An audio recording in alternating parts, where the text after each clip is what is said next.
महामानव डॉक्टर बाबासाहेब आंबेडकरांचा आज 69वा महापरिनिर्वाण दिन। राज्यपाल आणि मुख्यमंत्री चैत्यभूमीला जाऊन बाबासाहेबांना अभिवादन करणार, तर बाबासाहेबांचे अनुयायी मोठ्या संख्येने चैत्यभूमीच्या दिशेने।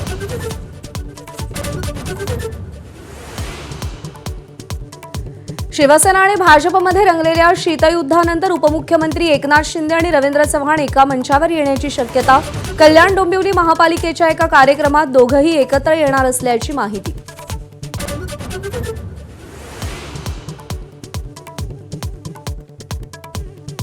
स्थानिक स्वराज्य संस्थांच्या निवडणुकीसंबंधीच्या सगळ्या याचिकांवर मुंबई हायकोर्टातच सुनावणी होणार।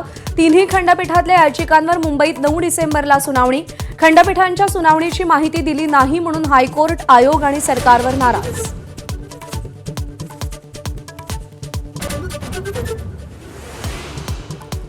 अर्जांच्या छाननीला उमेदवारांकडून आव्हान देण्याची तरतूद काढून टाकली जाण्याची शक्यता।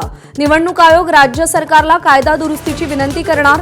अर्ज छाननीच्या आव्हानांमुळे चिन्हवाटपात उशीर होत असल्याचा आयोगाचा दावा।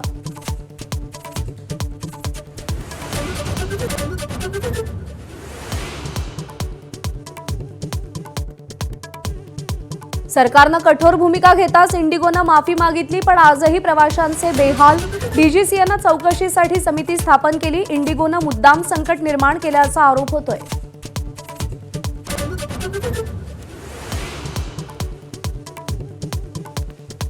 इंडिगोमुळे ओढवलेल्या संकटात रेल्वेची धाव। आजपासून 18 डब्यांच्या 30 विशेष रेल्वे गाड्या चालवणार।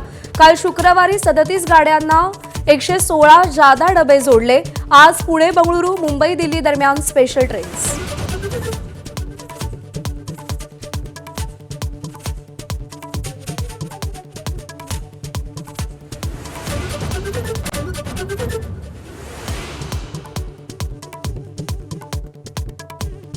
दोन दिवसांचा भारत दौरा आटपून राष्ट्राध्यक्ष व्लादिमीर पुतीन रशियाला रवाना।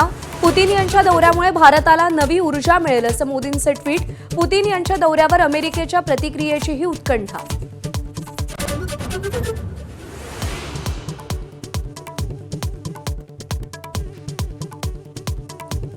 मुंबई विमानतळावर 2 प्रकरणात 24 कोटींचा गांजा पकडला गेला। 9 जणांना अटक। दोन्ही प्रकरणात बँकॉकवरून आलेल्या प्रवाशांजवळ गांजा सापडला।